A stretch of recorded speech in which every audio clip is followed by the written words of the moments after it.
Says live video is starting and there's a light on my camera.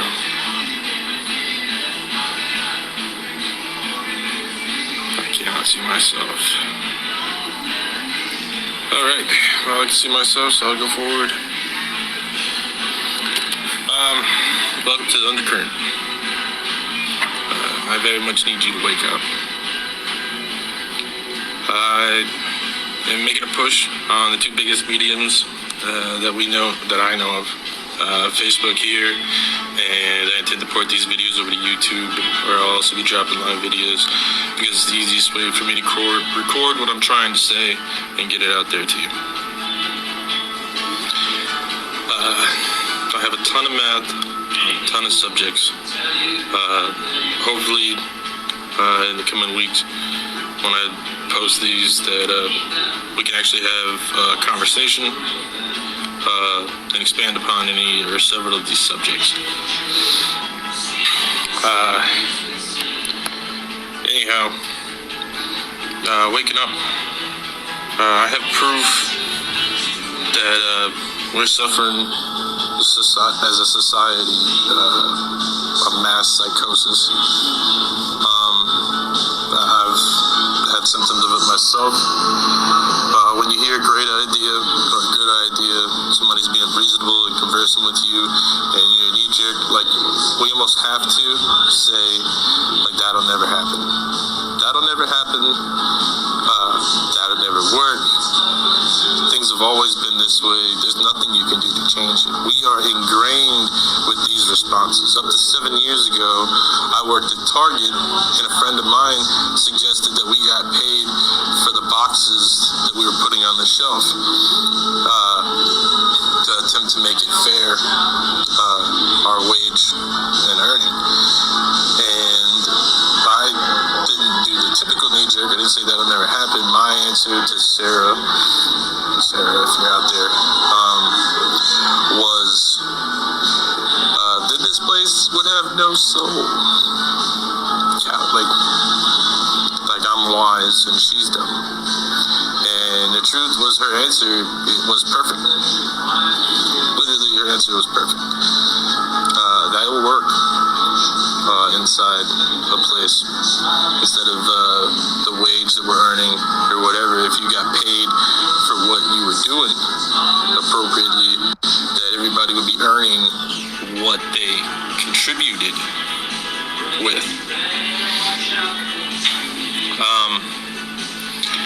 So basically, to help us out, I'm going to try to point at a bunch of bad logic that we're running, that our world should be succeeding. With this population, with all the tools that we have, with all the progress we've made as individuals, being able to accept and tolerate other individuals, it should work and doesn't. Why is that? Mostly we're running on a lot of bad logic, like some really bad logic. So I'm going to tackle economy right now, and in that regard, we are literally staffing all the positions. Those of us with less income than those who created the post. In fact, so much so, typically they're not in the company anymore physically. They're somewhere out there in their corporate building collecting money. The corporate concept itself is broken. Like, I was working until recently for Stop and Shop. Great crew, great people. But in these times, like, and even outside of the pandemic, like, we end up fighting amongst each other because of all the conditions that are handed downwards to us. I'm not getting paid enough money, I'm not being treated correctly, and we fight and bicker amongst ourselves. But the truth of the matter is, the corporate building is not generating income or profit. So there's an entire company, a secondary company, that sits on top of whatever functioning building has a real company and staff that's generating profit. Everybody inside of my local Stop and Shop in Bristol is generating income or assisting generating income in the very function of the store. So every one of those paychecks makes sense and is justifiable. But then you have an entire corporate company sitting on top of that, and that does not make sense because these individuals make more money than anybody inside the store, generating the money, generating the income. And the true generators of our income are our customers, period. Like, I was putting boxes on the shelf because I love manual labor and heavy things, and people hate that. And I don't. I have no problem with it. I get in shape, and I just changed my perspective. I want to help you change yours. For example, of changing my perspective, working a minimum wage manual labor job, I've been telling everybody while I was working there for the last 4 years that I love working here in Minted because I have turned my gym workout into my daily life. I typically had an 8-hour shift of manual labor. I can't replicate that in the gym. I'd have to be there for 8 hours to literally pull it off. Now I'm not just paid, I'm not just getting out of a gym membership. I'm getting paid to work out, and I take joy from that. I know it's a little bit of a twist, but it works. Now, while you're out there wondering about why everything doesn't add up, it's because we're taught that our place is at the bottom, and you're to hand everything up. Just hand it up. Hand me your money, hand me everything. So the customer comes into the store, hands us the money. We're just literally passing through our hands, and then we have to send it up into the sky somewhere into this corporate world that makes sense. Where they have all the rights and the power and the influence, and then they break off little bits and hand it back to us, pay the bills, and then when we argue with them that we want better wages, they say we're being unreasonable. Right now, Stop and Shop is due to be arguing its contract again. I'll be honest, I love a lot of people inside of the union. I do not trust the union itself. And that's only because of the model of its creation, all right? The union didn't take off until historically, if I got my data right here, was the abolition of slavery, right? The union started showing up, was around a similar timeline right around there, and we were trying to argue for fair wages because the business owners at the time were literally giving you a wage, housing, and you ran through a little hamster wheel of bills created inside the company. So I hand you this much, I give you 10 cents, and everything inside of that you're gonna have to buy. So you don't get to make any progress. You're gonna pay me for your tools, you're gonna pay me for your food, you're gonna pay me for your shelter. And by the end of the day, everything that you've earned goes right back into the company. You make no progress, and they generate profit and income not only off of the business itself, but now off of its employees. That technique is still technically going on, even inside our government and our military, specifically between the two. I worked for the Army, and we had there's positions where the Army fills posts working for the NSA when we're doing collections or things like that. I won't get into details to respect the promises I've made to my country to keep your secrets. But what's not classified is that we're working for the NSA in certain posts, and that the seat is worth $85,000, at least at the time, about a decade ago now. And the soldier makes anywhere from 20 to typically 35,000, depending on if it's a private or up to a sergeant, staff sergeant. Right? They won't be making a ton of money, but that seat is worth $85,000 a year. And NSA pays the Army $85,000 for the military personnel to sit there. And every branch does that. And poof, Where does all that money go? Couldn't tell you. Inside of the regular companies, like Stop and Shop or anything else that's corporate, the money's passing through the employees' hands. It ended up into the sky. It's gone. They pay their bills and themselves while they're not generating income, while they're not contributing to the major puzzle here. You need to set things up in a different format. It'd be easier to rally you to war. If we could just attack something and get out our frustrations and fight for it right now.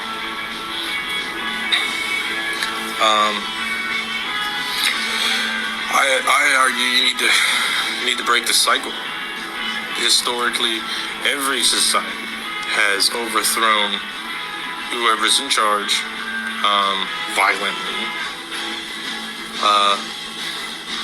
When things got intolerable and ridiculous, we rise up, lose our shit, we march out to war, and we used to tear down the castle we could find and kill off the lineage that we couldn't stand. Now we live in a modern world where there are no castles. The closest thing is the corporation, and the individuals are out there. You don't have the legal right to go touch them. To freaking rise up and to kill any of them is murder. You'll go to jail. You know. Also, honestly, it's just unnecessary. It'd be far more effective to strike their money dead. If they have billions of dollars and they are not contributing to society with that money, because money itself, speaking on the bad logic again, is meant to be used throughout the system,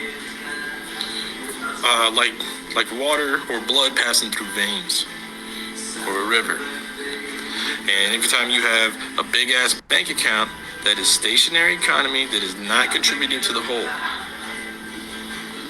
it's sitting still. We need that just so we can we can justify the exchange of items down here on the ground. And we don't have it. Can't pay ourselves. We're not worth it. Bullshit. You're worth it. There's a lot that you can do. If they tell you tomorrow that we're not authorized to keep working, they're not going to pay us, right?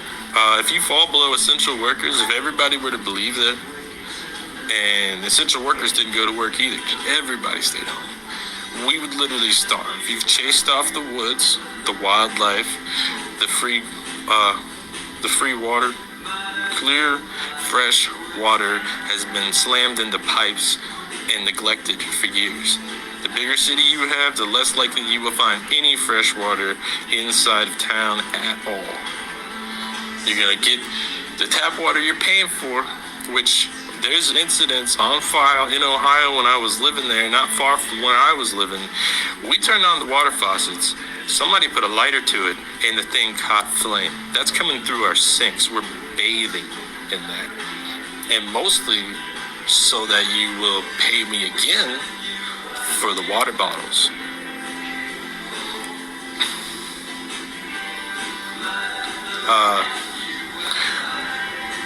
Don't fall below essential workers. That is our supply line, as if our nation was an underfed army right now. If you don't turn over the fields, if you don't run the factory that's processing that shit, to put it into the boxes, to hand to the trucker, to send it to the warehouses, who then distribute that out to the stores, who then distribute that out to the customers, we can't feed ourselves. You will starve to death. But we staff all the positions. If they told you it wasn't authorized, you have the keys. He doesn't fucking show up here unless he's planning on shutting you down or doing a random inspection once in a while to show that he's bigwig and important.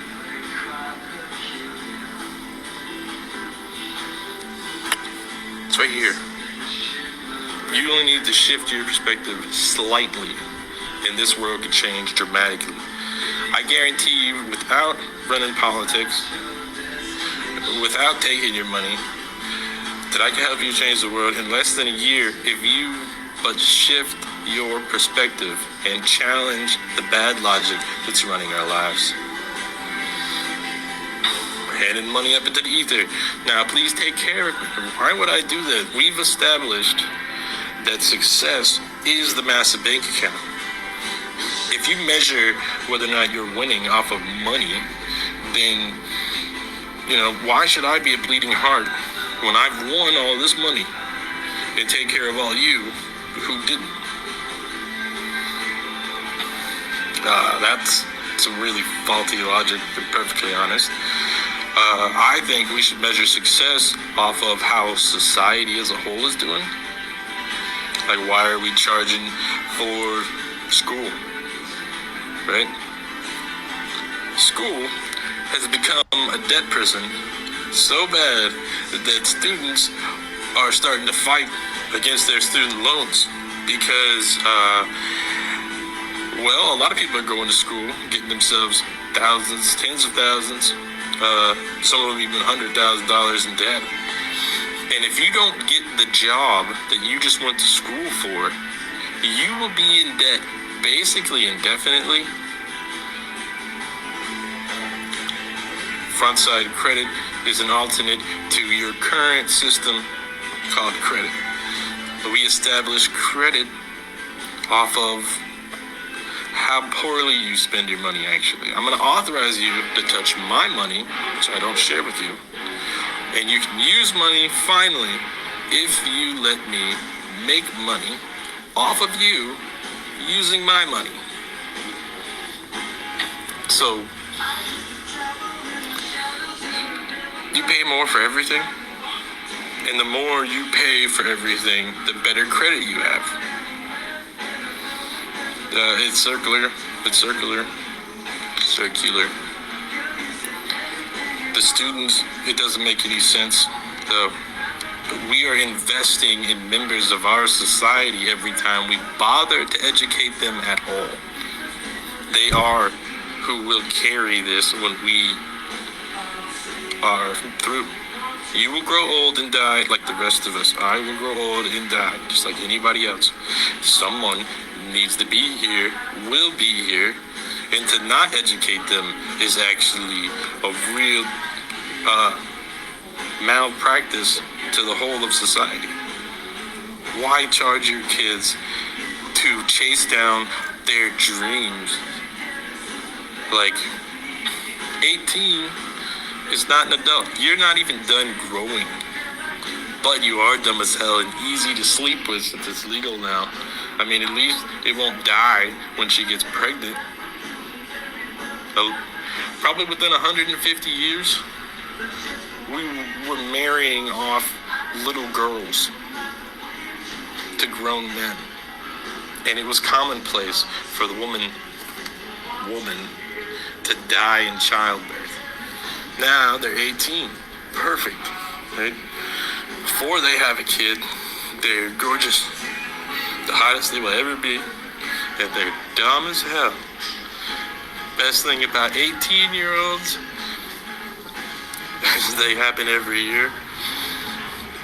So once that 18-year-old that you tricked last time gets wise to your crap, and she breaks off, or they break off, it's binary. They're willing to sleep with anything, corrupt anything. Doesn't matter if you're a boy, girl, or otherwise. If you're warm, then I want to get with you. But 18, you're dumb. You understand the basics of life, but not how they work out here in the real world. And I'll just use the same line that worked on you on the next 18-year-old.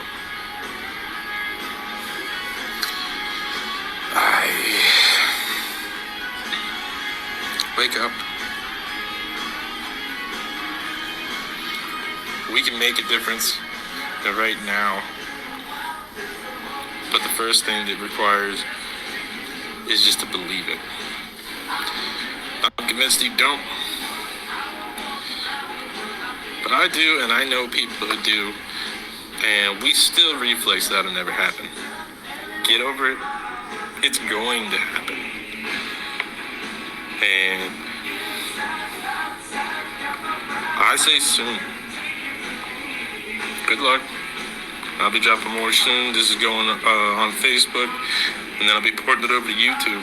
And I'm going to be dropping back and forth between the two as much as I can try to narrow them down. I'm trying to keep the videos relatively small, and I'll be going off on a lot of subjects for some time. But all the math that I've dropped, I have already dropped. So whether or not the world is so bad that I get fucking shot in the head because we don't like anyone changing things while we control it all, the data's out there and change is coming. It is not going to matter if I'm the one that does stuff. In fact, I don't want to be the one that does stuff. I'm just sharing the math that I did. So you will be changing the world. And none of us can do it alone. And stop thinking that being special makes you better than anyone else. It makes you just like everyone else. We are special. How are you unique? If you were a student chasing down your dreams instead of worried about the debt, 20 to 30 should be pursuit of what you want to do and learn. We should be paying for that as a society because we're investing in our literal futures. You're probably not an adult till you're 30. As well within the time frame of a woman to have kids if she wants them. And any individual by the time they're 30 has had the time to at least be a pseudo adult, which should be around 18 or 20, and then see how that functions inside society and the system we have set up. Good luck. And I'm going to end this video here for the day.